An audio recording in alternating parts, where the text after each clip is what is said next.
Why do we need to take medication protocol after a hair transplant procedure?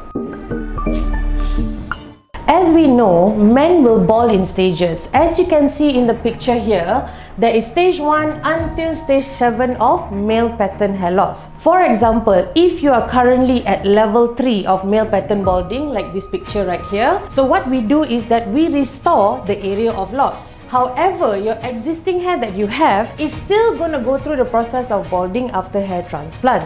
Therefore, to maintain and sustain the existing hair, you need the medication protocol. So first thing first, you need to also understand to the core root of the problem. Now, why do men bald? As we can see in this image right here, a man is balding because of the hormone dihydrotestosterone. This hormone will travel around the body and your hair has a receptor to capture this DHT hormone, and it will cause your hair to thin in time until it's completely gone. So, in conclusion, because of the facts of hair loss, this is why you still need to maintain the medication protocol like Minoxidil and Finasteride to sustain the existing hair that is not affected yet now, so that the result of the hair transplant will maintain forever and you will be happy with the outcome of the hair transplant.